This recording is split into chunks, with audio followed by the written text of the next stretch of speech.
Ay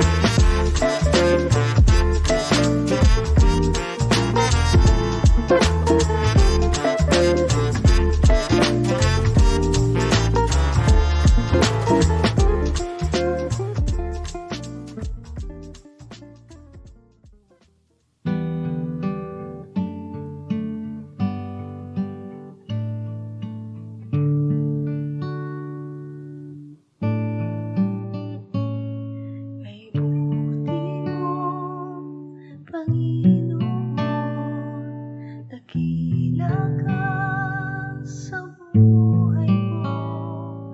Ang labis na pag-ibig mo ay naligtas ako. Hindi man karapat-dapat ay iyong pinatawad at binigyan mo pa ng tinig. Tinuruan mong umawit, kaya ngayon ang puso't isip ko'y isang sinasambit. Ang pagpupuri pa sa salamat ay sa'yo lamang nararapat. Ang tunay na awit ng pagsambay sa'yo lamang iaalay, Jesus. Kay buti mo, Panginoon, dakila ka sa buhay ko. Ang labis na pag-ibig mo ay naligtas ako. Hindi man karapat-dapat ay iyong pinatawad at binigyan mo pa ng tinig. Tinuruan mong umawit, kaya ngayon ang puso't isip ko'y isang sinasambit. Ang pagpupuri pa sa salamat ay sa'yo lamang nararapat. Ang tunay na awit ng pagsambay sa'yo lamang iaalay. Ang pagpupuri pa sa salamat ay sa'yo lamang nararapat. Ang tunay na awit ng pagsambay sa'yo lamang iaalay, Jesus. Sa'yo lamang iaalay, Jesus. Sa'yo lamang iaalay, Jesus.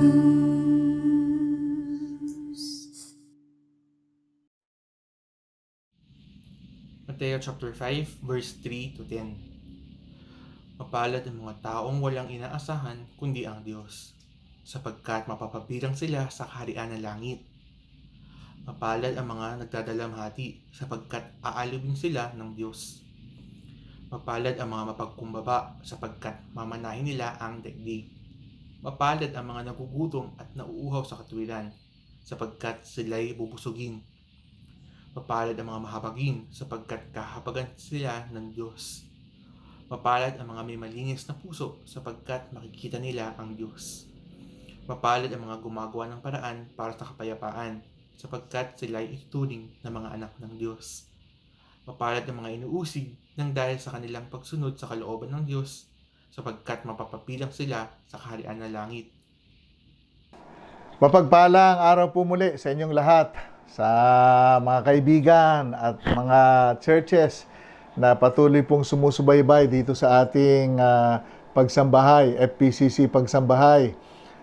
Binabati ko rin yung mga kaibigan natin na sinusubaybayan at nakikisa sa sinusubaybayan ang gawain ito at nakikisa sa atin. Maraming salamat po.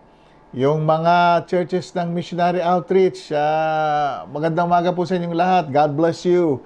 At sa lahat pa ng mga nanonood at nakikinig, grace and peace be to you all. Ito na yung huling linggo ng Agosto. At pagkatapos nito, dadako na tayo sa Setyembre. Ibig sabihin, bare months na. Madidinig na natin uli si Jose Marichan at ang iba pang mga Christmas songs. Pero sa atin pong mga nakakilala sa Panginoon, wala pong season yan kasi araw-araw ay Pasko, araw-araw ay inaalala si Kristo Jesus, ang siyang source ng ating kagalakan. Bago po tayo magpasimula, tayo muna ay dumako sa panalangin. Sige po tayong lahat, aming Diyos na nagmamahal sa amin, kami lumalapit sa iyo, O Diyos. Salamat sa pagpapalang tinatanggap namin araw-araw. Salamat sa biyaya. Salamat sa probisyon. Salamat po sa kalinga. Salamat po sa proteksyon. Itong nakaraang linggo, O Lord God, ipinamalas mo ang pag-ibig mo sa amin at ang iyong katapatan. Kaya nga po kami nakatawid, O Lord, sa linggong ito. Salamat po. Salamat sa pag-ibig mo. Sa aming pakikinig ng iyong salita at pakikibahagi sa virtual worship na ito, maghari ka sa puso namin, Banal na Espiritu. Turuan mo kami na maipahayag yung karapat-dapat na pagsamba sa iyong ngalan. Salamat po, Ama. Ito po ang aming dalangin sa matamis na pangalan ni Jesus, naming tagapagligtas at Panginoon. Amen at amen. Ang ating pong tagapagsalita ngayong umaga ay si Pastor Robin po. At ang topic natin ay Blessed are the Peacemakers. Binabalikan uli natin yung Beatitudes. Handa po natin ating mga puso sa pakikinig ng mensahe. Isang pinagpalang umaga po sa ating lahat.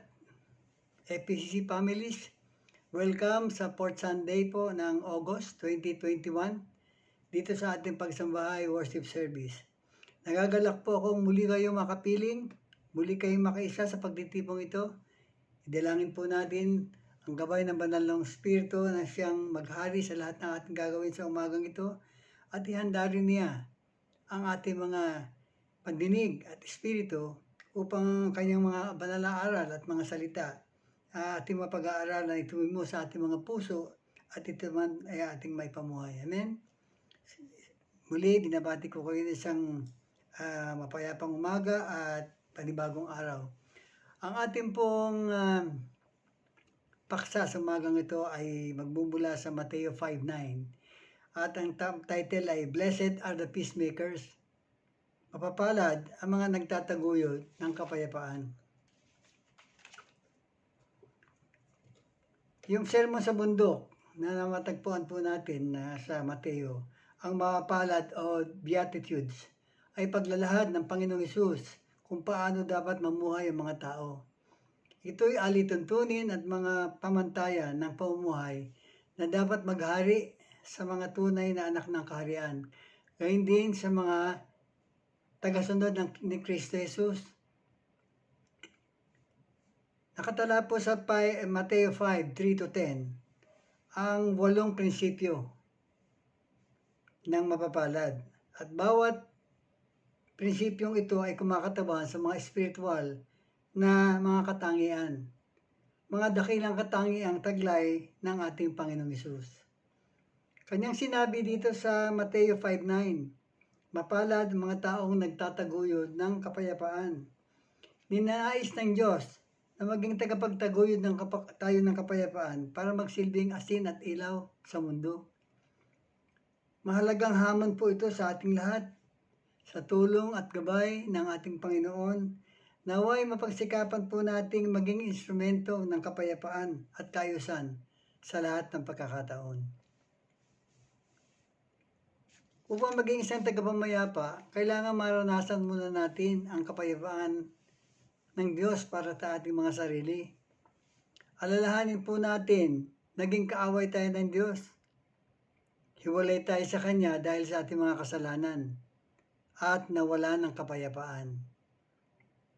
Gayunpaman, meron pong kapahayagan dito sa Roma 5:1 mula sa Revised Standard Version. Ito po yung nakatala. Therefore, since we are justified by faith, we have peace with God through our Lord Jesus Christ. Therefore, since we are justified by faith, we have peace with God through our Lord Jesus Christ. Sa magandang balita, Biblia, ito naman po yung nakatala. Yamang pinawalang sala tayo sa magitan ng pananampalataya, may kapayapaan tayo sa Diyos. Gayun din dito sa Ephesians 3:12 ay meron ding sinasabi, dahil sa ating pakikipag-isa kay Kristo Jesus at pananalig sa Kanya, makalalapit tayo sa Diyos ng may panatag na loob. Kapag tayo po ay nagkaroon ng kapayapaan sa Diyos, katulad ng pinahayag sa Roma 5:1, meron tayong peace with God, kasunod natin maranasan ang kapayapaan naman ng Diyos. Peace of God. Ang kapayapaan ng Diyos na nasa ating mga puso ang tutulong sa ating umunawa at tumanggap sa ating mga kapwa. Tayo po ang magiging daan. Tayo ang magiging instrumento sa pagkakasundo ng mga nasirang ugnayan. Subalit kilalanin po natin na tanging ang kapangyarihan ng Diyos lamang ang lulupig sa kaguluhan at magdadala ng tunay na kagalak na kapayapaan sa atin, sa ating buong sambahayan, maging sa ating kapwa. Sapagkat po ang pangalan ng ating iglesia, First Peacemaker Church of Cainta, at hango mula ito sa Mateo 5:9, kaya naakay tayong paksain ang mga katangian ng isang peacemaker sa umagang ito. Mahalaga pong maisagawa ng bawat isa sa atin ang tunay na katayuan ng isang peacemaker o tagapagtaguyod ng kapayapaan.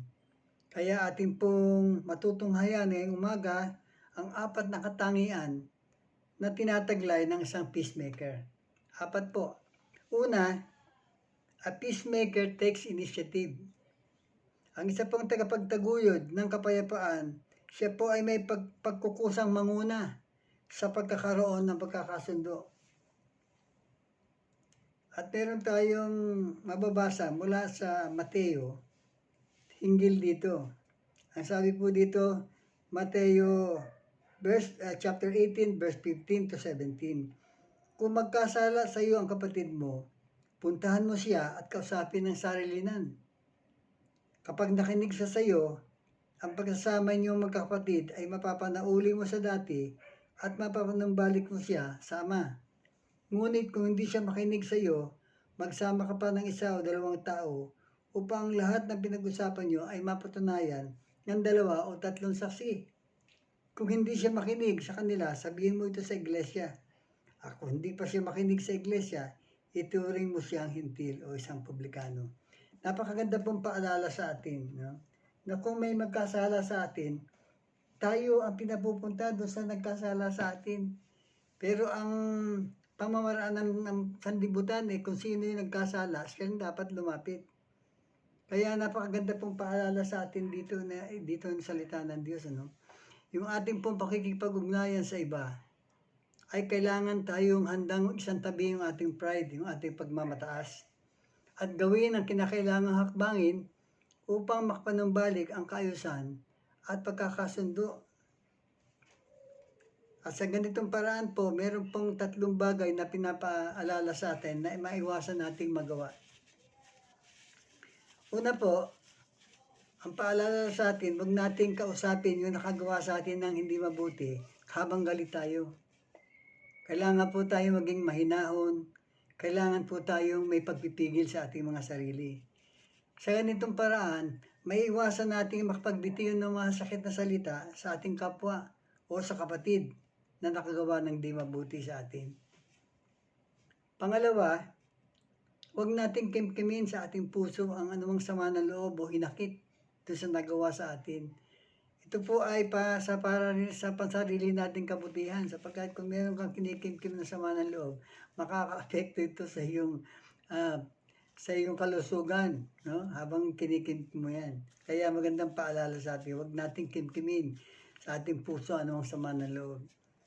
Pangatlo, huwag natin ipagsabi o ipagkalat ang kapintasan o nagawang kamalian ng ating kapatid.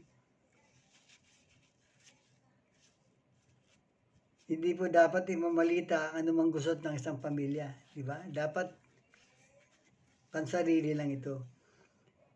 Gayon pa man, meron pa rin paalala dito sa Roma 12 tungkol dito sa pagiging peacemaker natin. Ang pagsabi po sa verse 18, Roma 12 verse 18 and 19, hanggat maaari, makisama kayong mabuti sa lahat ng tao. Mga minamahal, huwag kayong magiganti, ipaubayan nyo yon sa Diyos. Sapagkat nasusulat, akin ang paghihiganti, ako ang gaganti, sabi ng Panginoon. Hindi po natin magagawang lubusang makisama sa ibang tao, lalo na doon sa mga masama. Lalo na doon sa nalalaman natin na mapagsamantala. No? Subalit dahil ito pang inuutos sa atin ng Diyos, sikapin po natin itong masunod. Gayunpaman, mahigpit po yung tagubilin sa atin sa verse 19. Ang tagubilin sa atin, hindi tayo dapat magaganti sa anumang paraan. Kadalasan po, kapag nasaktan tayo ng ating kapwa, kapag may nagawan tayo ng hindi mabuti, counter-attack yung naisip natin, fight back agad. Gusto natin agad na gumanti. Niayaw nating batiin, o kibuin yung nakasakit sa atin.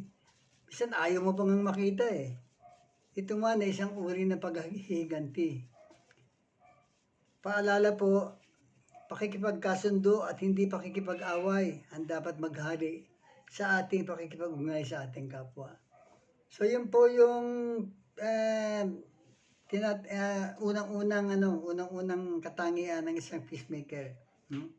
May pangunguna sa pagkakaroon ng pagkakasundo. Pangalawa, a peacemaker speaks the truth in love. Ito naman yung sinasabi ng Ephesians 4:15. Chapter 4, verse 15. Manapay sa magitan ng pagsasalita ng katotohanan sa diwa ng pag-ibig, magiging ganap tayo kay Kristo na siyang ulo. Tayo pong mga mananampalataya, ang katotohanan nagpapatatag po sa atin, sa bawat isa sa atin. Kapag meron dapat isaayos, kailangan sabihin po natin ang katotohanan ng may pag-ibig. Hindi natin kayang ipagwalang bahala yung mga kamaliang harap-harapang naranasan natin o nakikita. Ngunit ang paalala po sa atin, kailangan maging maingat tayo sa ating mga binibitawang mga pananalita upang hindi makasakit ng ating kapwa. Kagaya ng tinatagubilin sa atin sa dito rin sa Ephesians 4:29, huwag kayong gumamit ng masamang pananalita. Sikaping lagi na ang pangungusap nyo yung makabubuti at angkop sa pagkakataon upang pakinabangan na makarinig na napakagandang paalala. Alam niyo po, merong mga kakatuwang nagaganap sa ating kalagitnaan Una, may mga Kristiyano nasa kabaliktaran nagkakamali. Inaakala nila na mahigit na mahalaga ang pag-ibig kaysa sa katotohanan. Pantay po yung pag-ibig at katotohanan. Kaya iniiwasan nilang magbigay ng payo o magsabi ng katotohanan upang makasakit ng damdamin ng kapwa. Pangalawa, sa kabilang dako naman, may mga taong naniniwala na kailangang magsabi ng maliliit na kasinungalingan upang maiwasan na masaktan, makasakit ng damdamin ng iba. nag-aalala na baka masira yung pagkakaibigan o kaugnayan kapag nagsabi ng totoo. Wala po tayong pwedeng ipalit sa katotohanan. Ang sabi ng Ephesians 4:25, dahil dito itakwil na ng bawat isang kasinungalingan at lahat ay magsalita ng katotohanan sa kanyang kapatid. Wala po tayong pagpipilian. Kailangang manindigan tayo sa pamumuhay sa katotohanan. Ang salita po ng Diyos ay katotohanan. Bilang mga tagasunod ng ating Panginoong Hesus, dapat tayo magsalita ng katotohanan, lumakad at mamuhay sa katotohanan. Wala po tayong pagpipilian. At ang pangatlo na katungkulan o katangian, pangatlong katangian ng isang tagapagtaguyod ng kapayapaan. A peacemaker asks for forgiveness and forgives. Ito meron naman tayong mababasa mula sa Colossians 3:13. Magpaumanhinan kayo at magpatawaran. Kung may hinakit kayo sa isa't isa, pinatawad kayo ng Panginoon, kaya't magpatawad din kayo. Lahat po tayo ay may kanya-kanyang sariling kahinaan at kakulangan, di ba? Mangyari pa, ibig natin maging magpagpaumanhin ng iba sa atin. Sa mga nakikita ng kahinaan natin, ibig nating tanggapin nila tayo, bagamat meron tayong kahinaan. Kung ngayon, dapat din tayo maging mapagpahinuhod sa iba. Handa rin tayong maging mapagbigay sa kanila at tanggapin sila, bagamat may nakikita rin tayong mga kakulangan nila. Ibig ba nating patawarin tayo ng iba? Ibig ba nating magpaubaya ang iba sa atin? Siyempre, di ba? Kasi hindi mahirapan tayo makipag-ugnay pag hindi maganda yung kapwa natin. No? Kung gayon, dapat din tayong handang magpatawad. Palagi tayong handang magpatawad at maging mapagbigay sa kanilang mga kahinaan. Ang kapatawaran ay hindi lamang binibigas ng mga labi. Ito'y nanggagaling sa ating mga puso. Ito ay isang pagpapasaya na handang kalimutan yung mga nagawang kamalian sa iyo ng isang kapwa. Muli dito sa Ephesians 4, chapter 4, 31-32, may magandang paalala po sa atin. Ito yung sinasabi ng Ephesians 31. Alisin ninyo lahat ng sama ng loob, galit at puot. Huwag na kayong mangbubulyaw, manlalait at mananakit ng damdamin sa kapwa. Sa halip, maging mabait kayo at mapahawain sa isa't isa at magpatawaran tulad ng pagpatawad sa inyo ng Diyos sa magitan ni Kristo Jesus. Napakagandang paalala po sa atin kasi pag ikaw ay puno ng sama ng loob at galit, talagang ang tendency mo ay mambulyaw. Ang tendency mo ay malakit, makapagdika ng mga masakit na salita. Sabi nga po ng Proverbs yun daw pong mga salitang masakit na binibitawan natin ay parang sandata na nakakasugat. Kaya ingat po tayo sa ating pagbibitaw ng mga salita. Ang sabi dito, magpatawaran tulad ng pagpatawad sa inyo ng Diyos sa magitan ni Kristo Jesus. Kung susuriin po natin, ilang beses ba tayong napatawad ng Panginoon sa ating mga pagsuway. Pero laan ng Diyos na tayo patawarin. Kaya kinakailangan maghari din sa atin ang pagpapatawad sa iba. Amen? So, pang-apat po at kahulihan, a peacemaker reconcile people to God and others. Ito naman yung sinasabi sa 2 Corinthians chapter 5, verse 18 and 20. Dalawa. Sa 18 muna. Ang Diyos ang gumawa ng lahat ng ito. Sa pamamagitan ni Kristo, binilang niya akong kaibigan, di nakaaway. At hinirang niya ako upang panumalakin sa Kanya ang mga tao. Kilalanin po natin na lahat ng bagay nagbubula sa Diyos. At ayon dito sa ating binasa, si Apostol Pablo ay hinirang upang panumalakin sa Diyos ang mga tao. Kung titignan po natin ang background ni Apostol Pablo ay dating taga-sugid ng Panginoong Hesus, taga-usig. Kaaway siya ng Diyos kapag dati pinahuhuli niya yung mga mananampalataya. Ngunit kahulihan siya'y binago at hinirang. Kaya binanggit po niya dito sa verse 11, dahil sa alam pong nararapat tayong matakot sa Panginoon, sinisikap kong hikayatin ang mga taong manimbalik sa Kanya.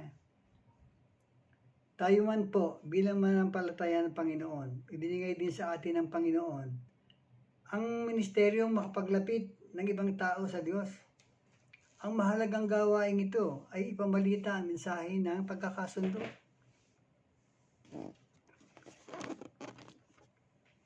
Ang Ebanghelyo ng Panginoong Hesus, ibig ng Diyos na maligtas ang lahat ng tao at makaalam ng katotohanan. At sa pamamagitan ng pananampalataya sa Panginoong Hesus, sila rin ay makakasundo ng Diyos. Ito po yung sinasabi ng 1 Timothy 2, verse 5. Sapagkat iisa ang Diyos at iisa ang tagapamagitan sa Diyos at sa mga tao, ang taong si Kristo Jesus na nagandog ng kanyang buhay upang tubusin ang lahat. At dito po sa pagpapatuloy natin sa Corinthians 5:20, ito po yung sinabi ng Apostol Pablo, kaya't ako'y sugo ni Kristo, parang ang Diyos na rin ang mamanik sa inyo sa magitan ko. Makipagkasundo kayo sa Diyos. Gaya po ni Apostol Pablo, tayo ay mga saksi o mga kinatawan ng Panginoong Hesus. May pananagutan po tayong ipahayag ang mabuting balita ng kaligtasan sa iba. Tungkulin nating patuloy na manawagan sa mga tao tungkol sa pag-ibig ng Diyos at sa kanyang pagpapatawad. At sa magitan natin mga patatoo ng isang buhay na nakaugnay sa Diyos, maakayday natin silang makipagkasundo at makapagbalik sa Diyos. So ayan po ang apat na katangian ng isang peacemaker. Ating balikan po sa ating panghuling bahagi ng ating pagkasama-sama. Balikan natin isa-isa. A peacemaker, number 1, a peacemaker takes initiative. Siya'y may pagkukusa, manguna sa pagkakaroon ng pagkakasundo. Pangalawa, a peacemaker speaks the truth in love. Kailangan pong mangibabaw ang katotohanan sa ating buhay sa lahat ng pagkakataon. Pangatlo po, a peacemaker asks for forgiveness and forgives. Handa pong humingi ng kapatawaran sa iba. Kaya din marunong magpatawad. At ang pang-apat, a peacemaker reconcile people to God. Tayo po ay mayroong tungkuling panumbalikin ng tao sa Diyos at sa iba. Yung pong ating tinalakay sa umagang ito ng mga katangian ay lubhang sa pangsarili nating lakas ay may kahirapang isagawa. Kailangan natin ng patnubay ng banal ng Espiritu upang ang mga katangiang ating napag-aralan ay maisagawa po natin sa ating pang-araw-araw na pamumuhay. Tulungan naman tayo ng Panginoon na maging isang tunay na tagapamayapa sa lahat ng pagkakataon. Gayun din, palagi nating isa puso ang mensahe ng Mateo 5:9. Mapapalad ang mga mapagpayapa sapagkat sila ay tatawaging mga anak ng Diyos. Maraming po salamat sa umagang ito. Sa Diyos po natin iukol ang lahat ng papuri at pasalamat. At sa pangalan ni Jesus, ito po kami sa dalangin. Amen.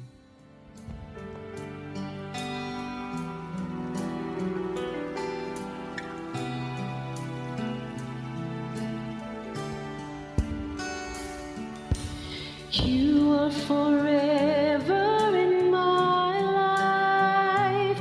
You see me through the seasons. Cover me with your hands and lead me in your righteousness, and I look to you.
Kung nakikinig po kayo ng mensahe kanina, ang ganda ng apat na puntos na binigay niya.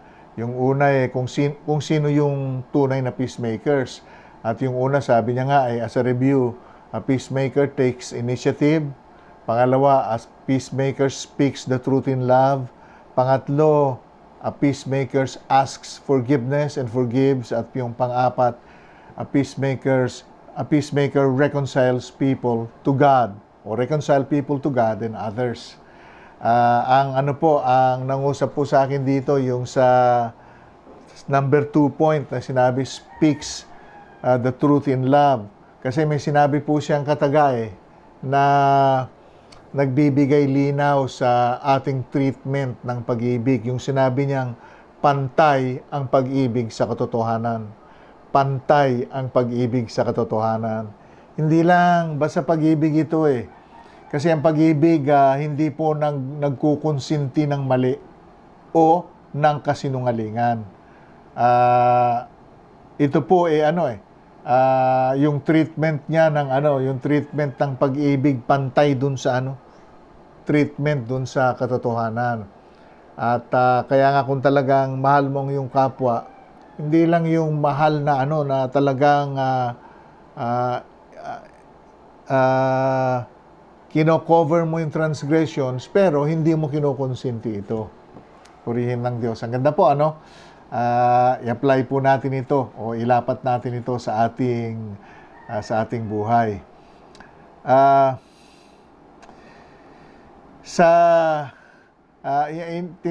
Inaabangan ko yung news at nakikita ko na tumataas pa rin yung yung incidents ng paghahawa sa COVID-19 virus. Pero nagpapasalamat ako sa Panginoon kasi bagamat kahit na po ganoon ay maraming nagre-recover at mild cases na lang. Ito po ay dahil sa dahil din po sa aggressive efforts ng ating pamahalaan na mabakunahan yung population. Wala na po kasing tatalunan ng virus pagka tayo po mga 80% ng ating mga mamamayan ay dumaan na sa prosesong ito. Kasi po mangyayari diyan pag wala nang matalunan yung virus, naturally mamamatay ito ng natural death. So ipanalangin po natin yung ating bansa, panalangin din natin yung mga health workers natin. Kawawa naman yung iba, hindi pa pala nakakatanggap ng mga benepisyo nila. Pag-pray natin na ito ay mangyari na. Mga kaibigan natin na nasa banig ng karamdaman dahil po sa virus na ito, panalangin natin. At hindi lamang yon, pati na yung mga ibang mga humihingi ng panalangin sa atin na hindi natin kilala. Kasi mas mas solid ang pag-ibig doon. Kasi nananalangin ka sa mga nilalang na wala namang kinalaman sa iyo. Ayun nga ang sabi ng Panginoon, mali mong yung kapwa kasama na pati yung mga enemies natin. So atin pong bigyan ng maraming oras yung panalangin. Noong 2 Fridays ago, umabol ako sa prayer pero late na ako, inabutan ko na lamang si Sister Sion. Kaya nag-usap na lang kami. Pero pinipilit ko pong maka-attend according to the availability ng schedule natin. Pero after having said that, kung gusto may paraan. Kaya ayun po ang ina-apply din natin. Wala na po ata abangan na lang natin yung ating mga chat rooms at yung sa peacemakers peacemakers web page natin o Facebook page natin sa mga iba pang mga announcements. Ngayon po tayo dumako na sa ating closing prayer. Amang makapangyarihan sa lahat, ngayon po, O Diyos, gusto namin panalangin yung mga may sakit pa, o Ama, at yung mga nahahawa. Dalangin namin, Panginoon, ang proteksyon mo manatili. Abutin mo sila, Panginoon, ng iyong habag at ng iyong kamay ng pagpapagaling. At ipamalas mo, Panginoon, sa mga kababayan namin ito na ikaw ang tunay na Diyos. Ikaw lang ang tunay na manggagamot. Yung mga dumadaan sa kanila sa proseso ng treatment, ng mga hospital, dalangin namin na maging epektibo yung mga pamamaraang ginagamit, lalong-lalo na yung mga gamot na ginagamit upang, O Lord, makarecover ang marami sa aming mga kababayan na nahawa na ng sakit na ito. Dinadalangin din namin, Panginoon, na abutin mo rin yung aming mga kababayan sa Afghanistan, yung mga born-again believers na nagpaiwan doon. Ama, ikaw lang ang makapagliligtas sa kanila. At ikaw lang makapagbibigay ng justice, O Lord, sa lugar na ito. Yung hustisya mo na may kalakip din na pag-ibig para sa iyong mga kaaway at kaaway ng iyong mga lingkod, O Diyos, dahil sa mahigpit nilang pagpapasatupad ng kanilang kanilang relihiyon. Dinadalangin namin ngayon, Panginoon, na sa araw-araw naming pamumuhay, patuloy ka naming mapaparangalan. Patuloy naming maitataas ang iyong ngalan. At patuloy, O Diyos, na magiging source kami, O Lord, ng pag-asa, kagalakan, at Lord, yung iyong salita na nagpapagaling sa lahat ng nilalang. Salamat po, O Diyos, sa iyo namin inuukol at ang papuri, pasasalamat at pagsamba, at itong aming dalangin sa pangalan ni Jesus. Amen at Amen. The Lord bless you and keep you. The Lord make His face to shine upon you and be gracious unto you. The Lord lift up His countenance upon you and give you peace. Amen and Amen. Pagpalain kayo lahat ng Panginoon. God bless you.